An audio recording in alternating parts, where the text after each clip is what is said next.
Ladies and gentlemen, welcome to my introduction to my PAX 2.0.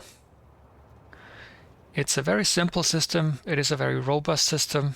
It doesn't seem to break at all. I haven't managed to make it break, except by removing components, of course, but provided that you're using it properly, it just doesn't seem to mess up whatsoever. It's very handy, it's very simple, it's very portable, so I may have made it for my many-to-many system, but really you can use it anywhere. You can copy it and just implement it with no issues. It doesn't rely on anything else except itself. And as I said, it's sturdy. Alright, so how does it work? The PAX trains have two stations, the PAX and the PAX depot. The PAX stations, you have as many as you want on the map, and each has its own train. The PAX depot, you basically put that next to your mall or something, right? Wherever you go most, you go back to most. That's where you put the PAX depot. Which also means that you don't have many PAX depots. Usually you only have like one, right, in your mall. But you could have more of them. You just don't want them too close together, and why we'll get to in a second. But you can have more than one. You just usually don't need more than one, right? And this one also has its train, though that's not necessary. But it makes the system a little bit smoother if you have exactly one train per station, no more, no less. You definitely don't want less, right? So how does the system work? Well, let's say I'm out in an outpost and I want to go back to the main depot. All I do is I simply get in the train and it moves automatically back home. And there we are, right? So currently it's no pathing because I have PAX systems on the map. Yeah. Damn it, fucking mouse wheel. I have PAX stations on the map that can't be reached by this train, therefore it's no pathing. Otherwise, usually what would happen, it would simply be stuck in the PAX depot and counting down here. So what do we see here? A train that is in the PAX depot immediately wants to leave. As soon as the PAX station becomes enabled and becomes a valid target, the train in the depot will simply leave, right?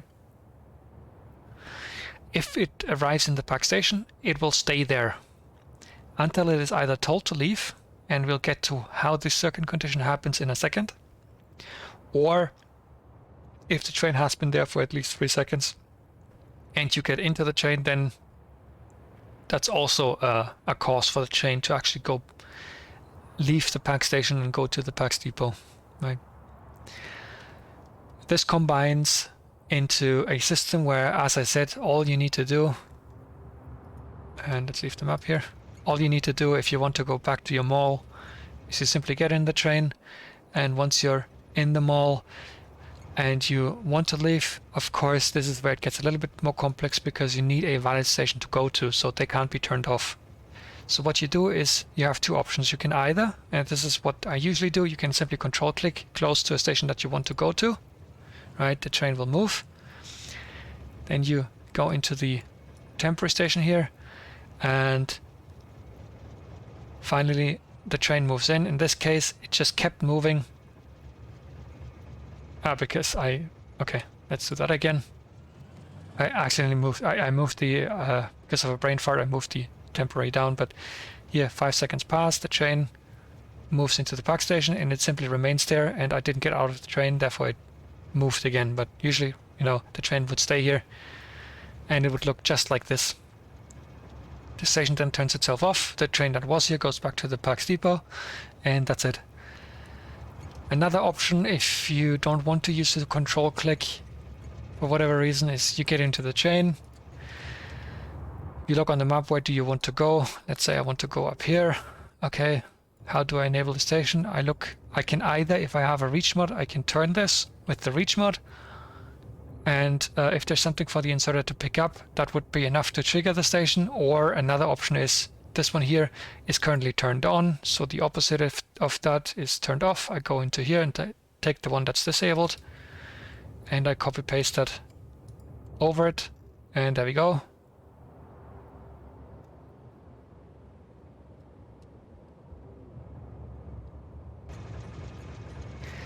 I moved out to the PAX station and system is settled. Right. So that's how you can move around with the system. As I said, it's very few button presses. Anytime that you need to go back to the main base, all you have to do is get in the train. If you are in the main base and you want to move out, you're going to have to enable the station that you want to go to or use the control click system with the temporary stations. Now,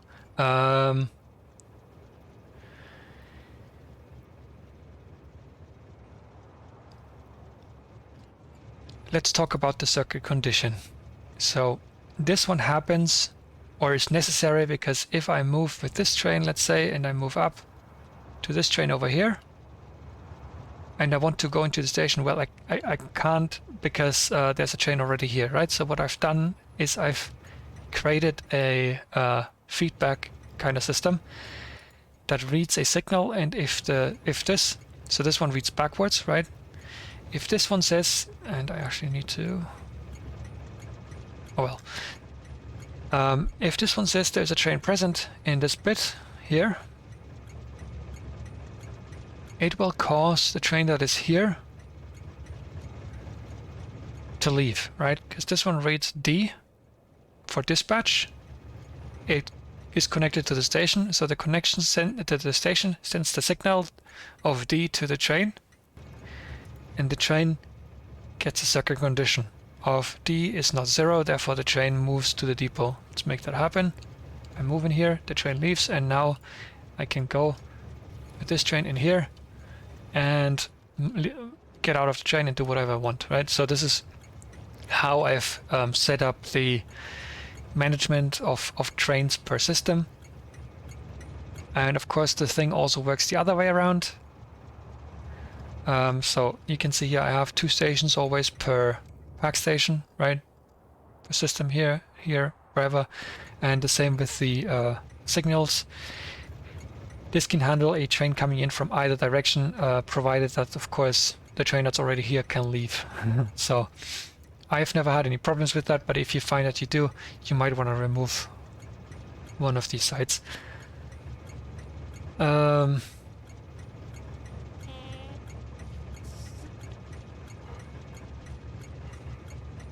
So how does this work?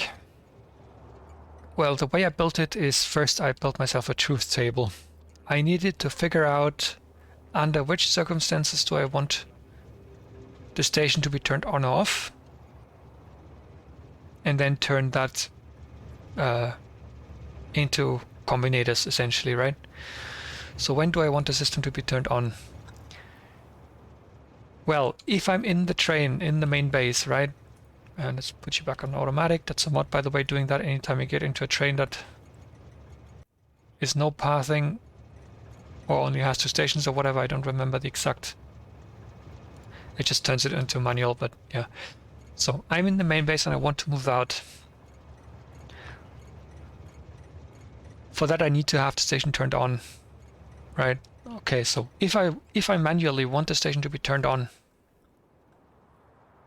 the station has to enable. So over here, the truth table, this is basically if a train is present or not, and if I want the station to be turned on or off, and this is the result, whether or not the station is actually turned on or off, right?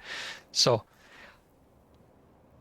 I need the station to be turned on whenever I turn it on. Regardless of what else, the station has to be on if I turn it on, right? So S1, S1, S0, S0, S1 tells me the station should be turned on, therefore the station has to be turned on.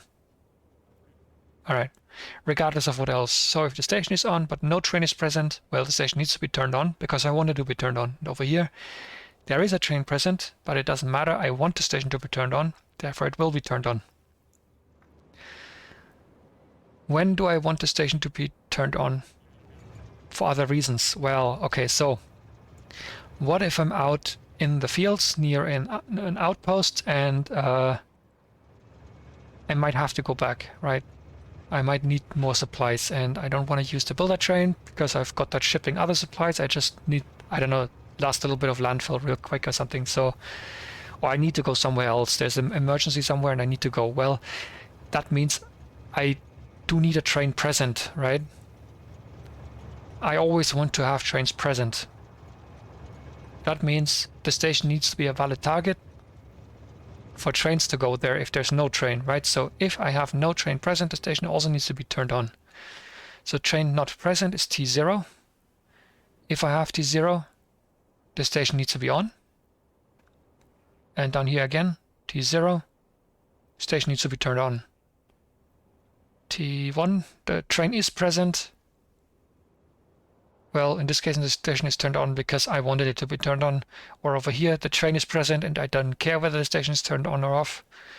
Then the station can be turned on, off. So if I split this a little bit apart, let me make that a little bit easier to read maybe.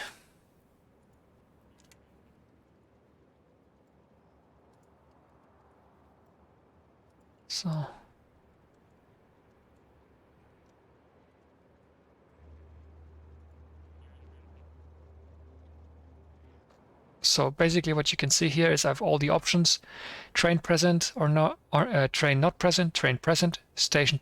I want the station off, I want the station on. And then over here, train not present with the station off, train present with the station on. I could probably, should be readable enough, I guess.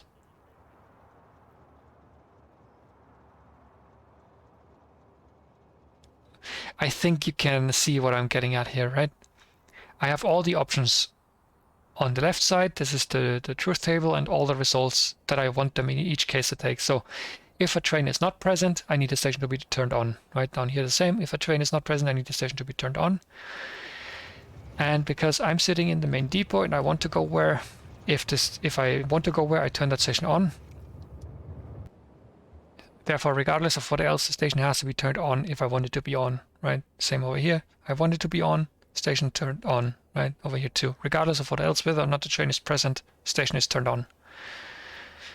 Which leaves the only time that the station can be turned off is when I don't want it to be turned on and the train is present, right? Then the station can be turned on, off. That might have been a little bit confusing. But I've gone and turned that into combinators down here and switches. So these switches over here allow me to turn the station on or off, right? And right now nothing happens because there's no train present here, which, as we see up here, T0 turns the station on. Regardless of what else, the station has to be on if there's no train here. There you go. So now a train is present, right? T1. And we can see here T1 is the only case that could result in either one, depending on the other setup, right? So here I can turn the station on or off as I want to, right? So this is the switch 1. This is easy to use if you're present or if you have the reach mode. And down here, this is the button basically that you can use to enable the station with a blueprint from across the map. Right, so if I turn off alt mode again, you can see here I'm turning this on and off, and similarly the station is turning on and off. Noteworthy is here that whether this combinator is on or off does not determine whether or not the station is on or off. It's simply the switch, the action, right? That of moving the switch that also moves the status of the stations. So currently you can see here the combinator is turned off, but the stations are on. As soon as I move the switch, I get the opposite here, right? If you are interested in combinator contraptions, but you don't know much about them yet, I make this happen with a edge detector. So edge detectors they take a permanent, or they take a system, a signal that lasts, and they keep an eye on that signal, and a falling edge detector will send a pulse when that signal falls, rising edge detector if the signal appears or increases, and a falling and rising edge detector, or just edge detector, basically sends a pulse if the signal either falls or rises. So what I've done is basically I've taken the permanent signal from this guy and I've turned it into a pulse with an edge detector, right? And this is an edge detector for this guy, and this is an edge detector for this guy. And I'm not going into more detail here, but basically what I do is I use this to reverse the signal, which allows me to basically compare a positive and a negative version of the same signal, add them together, and then whether I have a positive or negative for a single pulse on the evaluation allows me to send that single pulse, right? So it's basically how I handle turning signals of a pulse into a turning signals that aren't a simple pulse into a pulse. And the pulse is important because over here I have a memory, and this one says if the green square is a 1, send a green square, and it is short-circuited to itself, right? So it sends the green square to itself, which means it basically keeps itself turned on until you mess with the value of 1 over here. And the green square is the one that I use to turn these stations on or off. You can see over here, green square 1, currently there's nothing here. If I turn the switch once, here you can see it sends an output of 1 green square to itself, which means it is basically permanently turned on until I break it. I'm going to pause time here for a second. You can see over here, time has paused. I turn the switch, and let's keep an eye on this. So I pick up the item with the inserter, that gets turned into a green square.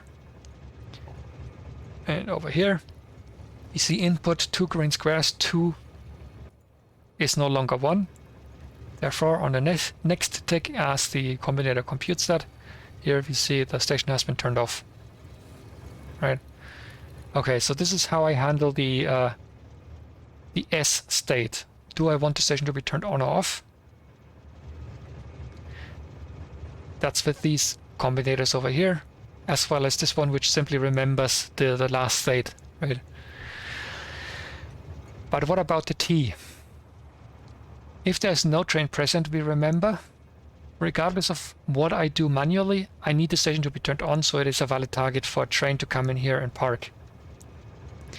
That's this combinator over here.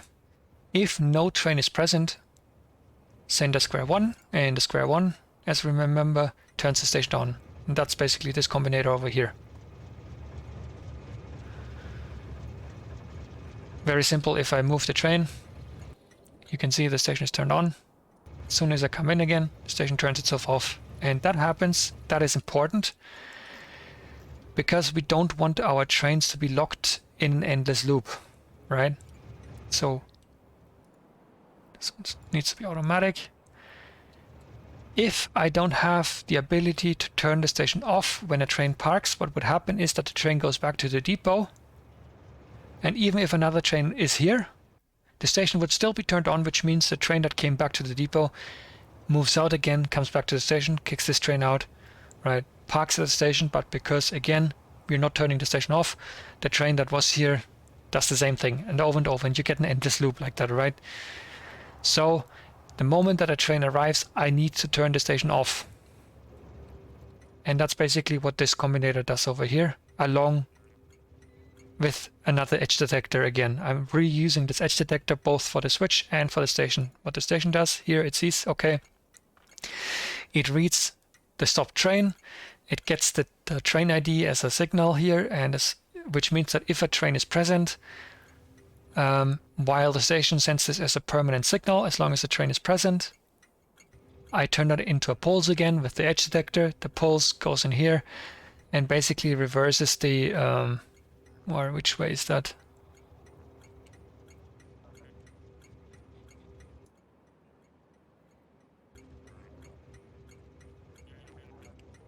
Yeah, it gets the it gets a pulse basically from the system that the train has become present, and it reverts, it negates that by, or subtracts 1000, as you can see here, and that in turn means that the memory is no longer 1, but it is now minus 999, and that's not 1, therefore the memory is turned off and the station gets turned off, right? Because this again keeps track of what the last state was, right?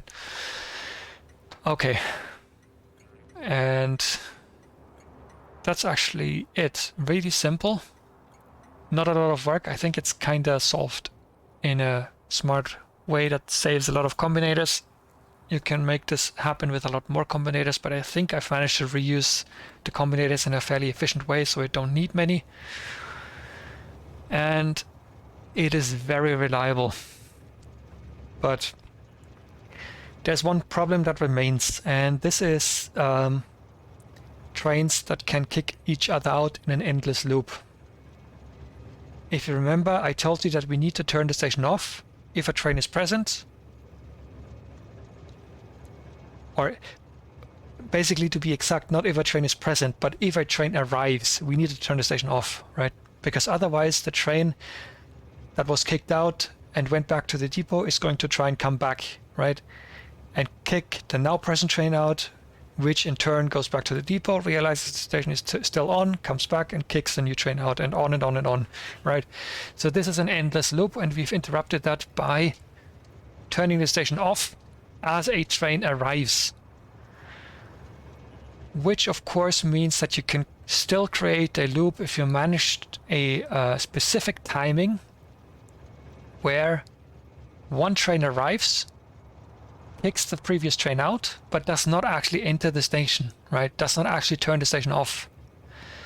So you need to create a loop, you need to hit the timing between one train being kicked out and the second train that would then usually move into the station and turn it off, actually recalculating its path and also returning to the depot. So you get two trains returning to the depot, realizing there is a station that is still turned on, both trains leaving one after the other, going back to the PAX station and repeating the process of the first train arrives in the station. The second train also getting close and just about reserving this block over here, right? And therefore kicking the train that just arrived out again.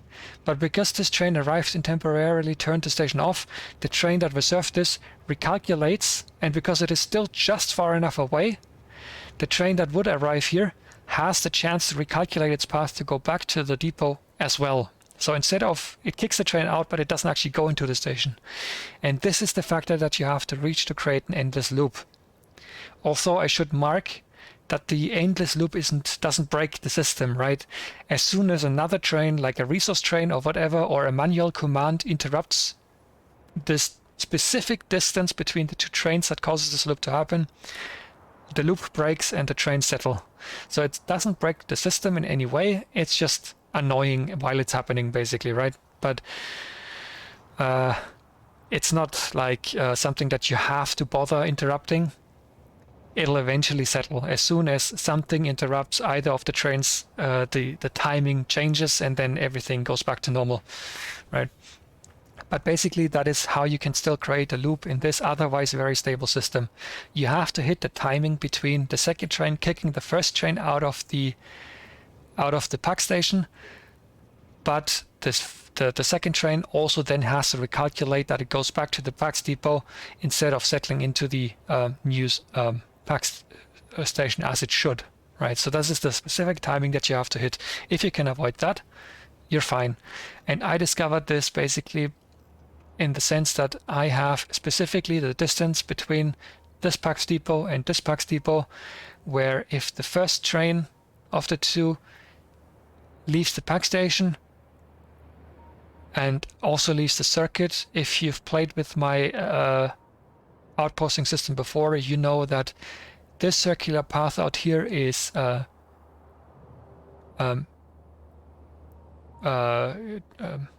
bidirectional, but only one train can be on this circle at one time, which means that by the time that this train leaves the PAX depot, the second train is still stuck in here until this first train completely leaves, and then the second train can also move out. And on my map, this is exactly pointing the other way, right? It's pointing like this. And the first train would be the one on the left that leaves the PAX station. And the second train would be on the right that leaves, right? So this one would leave first, would move out, and then the second train would also move out after the first one, and you would have precisely the distance between the two that was needed to make that endless loop happen. And I solved that simply by renaming these. You can see that over here into PAX Depot manual, which leaves me with just one PAX Depot station for the trains to go to, and this interrupted the permanently disrupted the chance of that loop happening, right? So on my map, after doing this, I never got that loop again.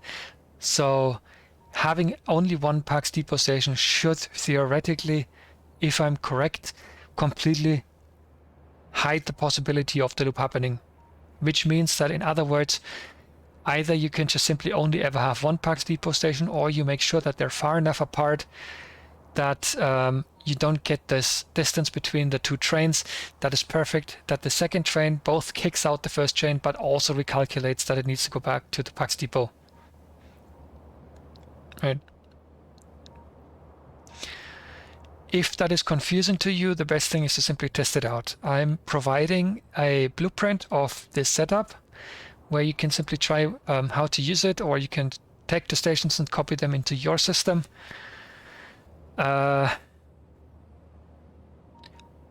Again, you don't have to use my PAX, my many-to-many system if it's too complex, or if you have your own that you would prefer, but you do want a simple PAX system. You can use this thing and just copy the stations into it. And right, another thing that you want, of course, because if a train is not present, that means that the station is forced on. You want to make sure that you have exactly as many trains as you have PAX stations, right? You can, and I quit the map here. You can see I have 3 PAX stations here on 3 trains, plus 1 for the depot. If you have too few trains, if you have just 1 less, that's not a problem, right? It simply means that the train from the depot will move out. But now you no longer have a train in the depot, which means that if you get into this train and it moves back into the depot, you have no replacement here, right? And your train from the depot will move out again on the next chance and go back here. So we'd want, and it's moving because I'm still in the train. So if I get out of the train, right, I'm out of the train now. Of course, as soon as it's here, it's done. But now I'm lacking a train in the depot. So 1 train for every PAX station, as well as 1 for the depot. There you go. And you can have more, of course, of these guys. You can have more trains than you have stations, but that simply means they're stuck in a stacker, right? So over here, I would be having more trains just waiting in the stacker over here and basically not doing anything because the station is taken up, right? So not much used either. More trains won't break the system, but the extra trains will basically block stacker slots, which you probably don't want. So try to have exactly as many trains as you have stations. And this should be simple enough, simply by always having the blueprints with 1 train. In my case, this happens that way too, right? So I have, in my step 1, I have the PAX system as well as 1 train, right? And I don't have more than 1 per station over here because in case I use this train before I build step 2 of my outpost, right? So if you're not familiar with my system, basically I build my outposts in 2 steps, right? So this is step 1, and then over that I simply paste step 2.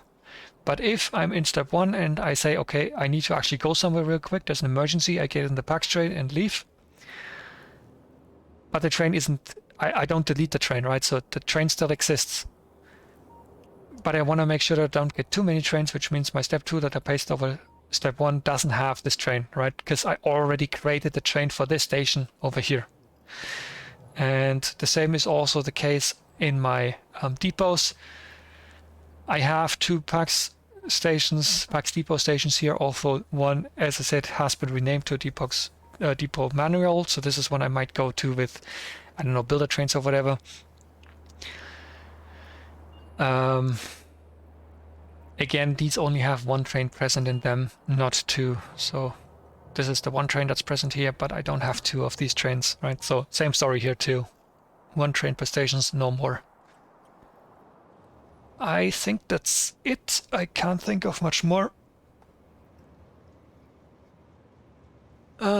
If you have any questions, please don't hesitate to ask. I've probably made a bit of a mess of explaining this, but at least the use should be simple enough.